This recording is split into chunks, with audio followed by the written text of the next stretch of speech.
الحمد لله رب العالمين والعاقبة للمتقين والصلاة والسلام على رسول خير خلقه محمد وآله وأصحابه أجمعين. أما بعد، بسم الله الرحمن الرحيم. وعن ابن مسعود رضي الله عنه قال قال رسول الله صلى الله عليه وسلم: سباب المسلم فسوق وقتاله كفر، أو كما قال عليه الصلاة والسلام. حضرت عبداللہ ابن مسعود رضی اللہ تعالیٰ عنہ روایت کرتے ہیں کہ رسول اللہ صلی اللہ علیہ وسلم نے ارشاد فرمایا کہ کسی مسلمان کو گالی دینا فسق یعنی گناہ کبیرہ ہے، اور اسے قتل کرنا یہ کفر ہے. مطلب جب کوئی مسلمان کو قتل کرے، اس قتل کو حلال اور جائز بھی جانے کہ یہ مسلمان ہے اور اس کا قتل جائز ہے، حرام نہیں ہے، تو یہ انسان اسلام سے اس قتل کی وجہ سے نکل جاتا ہے، یہ کافر ہو جاتا ہے.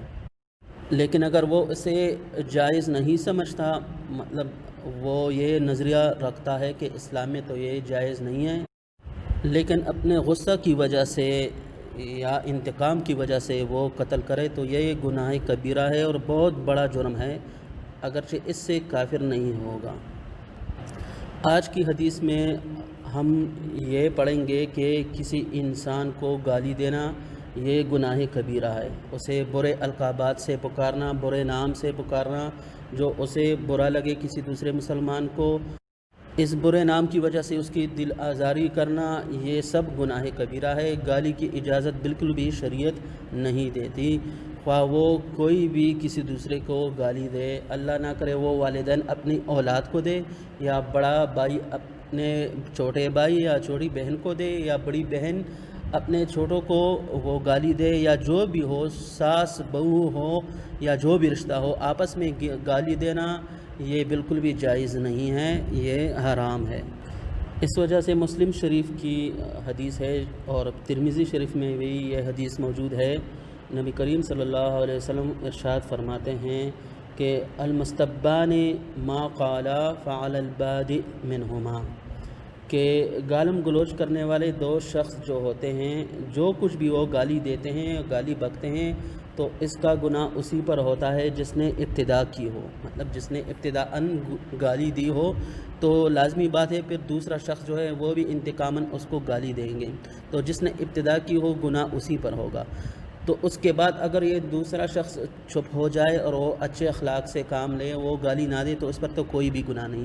لیکن اگر اسی دوسرے نے بھی گالی دی تو دونوں کو گناہ ملے گا اور گناہ کبیرہ ملے گا، اور اللہ تعالیٰ اس سے سخت ناراض ہوں گے.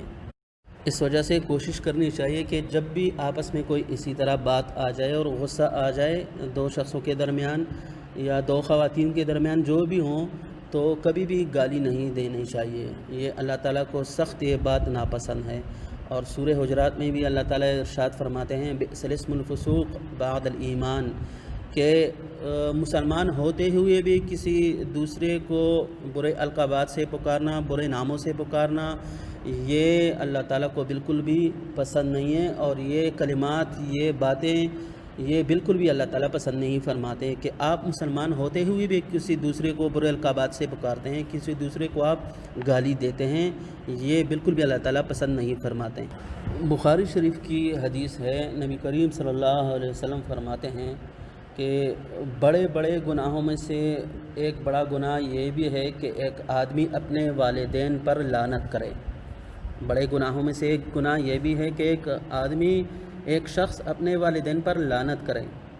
تو کسی صحابی نے پوچھا کہ اے اللہ کے رسول، ایک آدمی اپنے والدین پر کیسے لعنت کر سکتا ہے؟ تو نبی کریم صلی اللہ علیہ وسلم نے ارشاد فرمایا کہ اس کی صورت یہ ہے کہ آدمی کسی دوسرے کے والد کو گالی دے اور وہ دوسرا آدمی جواباً اس کے والد کو گالی دے. اسی طرح یہ آدمی کسی دوسرے شخص کی والدہ ماں کو گالی دے اور وہ دوسرا شخص جواباً اس کی والدہ اور ماں کو گالی دے. تو چونکہ یہ پہلا شخص جو ہے یہ سبب بنا ہے دوسرے شخص کے لیے، جو دوسرے شخص نے گالی دی ہے اس کے والدین کو، تو اصل سبب تو پہلا شخص بنا ہے. تو حدیث پاک میں جو ارشاد فرمایا کہ بڑے گناہوں میں سے ایک گناہ یہ بھی ہے کہ کوئی شخص اپنے ہی والدین پر لعنت کرے.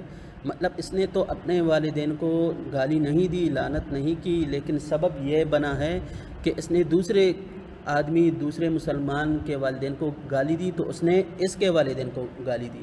تو والدین کے گالی آپس میں گالی دینے کا سبب یہ پہلا والا آدمی بنا ہے، تو اس کی وجہ سے اس نے ایسا ہی کیا، گویا ایسا ہی کیا کہ اس نے اپنے ہی والدین کو گالی دی اور بس لعنت کی۔ تو یہ گناہ کبیرہ ہے۔ کسی بھی طرح کی گالی ہو، کسی بھائی کو، کسی کی والدہ کو، کسی کے والد کو، یا کسی کی بہن کو، کسی کی بیوی، شوہر، جو بھی ہو ان کو گالی دینا، یا کسی آدمی کی ذات کو گالی دینا، یا کسی خاتون کی ذات کو گالی دینا، یہ گناہ کبیرہ ہے۔ اس وجہ سے بہت سوچ سمجھ کر بات کرنی چاہیے۔ انسان کو غصہ آ بھی جائے تو ہم نے غصہ کے بارے میں پوسٹ بھی شیئر کی تھی نصیحت گروپ میں، اور اس النصیحہ آن لائن اسلامک اکیڈمی میں اس پر ہم نے لیکچر بھی دیا تھا کہ غصہ کے وقت بہت احتیاط سے بات کرنی چاہیے، اور کبھی بھی اس طرح بات نہیں کرنی چاہیے کہ اللہ تعالی ہم سے ناراض ہو جائیں اور ہم کوئی گناہ کبیرہ کر بیٹھیں۔ تو کبھی بھی کسی کو گالی نہیں دینی چاہیے، یہ گناہ کبیرہ ہے۔ یہ تو آپس میں انسانوں کی بات ہے۔ اسلام نے تو مسلمان کو کسی جانور کو بھی گالی دینے سے منع فرمایا ہے۔ نبی کریم صلی اللہ علیہ وسلم کا ارشاد پاک ہے، یا ابو داؤد شریف کی حدیث ہے کہ لا تسبوا الدیک فإنہ یوقظ للصلاۃ، کہ مرغ کو برا نہ کہو کیونکہ وہ نماز کے لیے جگاتا ہے۔ مرغ کو برا نہ کہو، مطلب اسے گالی نہ دو کیونکہ وہ نماز کے لیے جگاتا ہے۔ اکثر آپ نے دیکھا ہوگا کہ نماز کے اوقات میں یہ مرغ بانگ دیتے ہیں، اذان دیتے ہیں اپنی زبان میں۔ تو نبی کریم صلی اللہ علیہ وسلم نے جانور پرندوں کو بھی گالی دینے سے منع فرمایا ہے کہ یہ مسلمان کے شان کے لائق ہی نہیں کہ اس کی زبانی ایسی ہو کہ وہ معمولی بات پر غصہ میں آ کر پھر وہ گالی دیتے ہیں، یا مذاق میں وہ گالی دیتے ہیں۔ تو مذاق میں بھی اجازت اس کی نہیں ہے، اور غصہ کی حالت میں بھی اس کی اجازت نہیں۔ گالی گناہ کبیرہ ہے۔ قرآن سورہ حجرات میں صاف اللہ تعالیٰ نے منع فرمایا ہے، اور احادیث میں بھی آپ نے پڑھ لیا کہ کسی بھی حالت میں گالی نہیں دینی چاہیے۔ یہی اچھے اخلاق ہیں، اور اسی پر اللہ تعالیٰ راضی ہوتے ہیں۔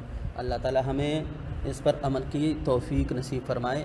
وآخر دعوانا ان الحمد للہ رب العالمین۔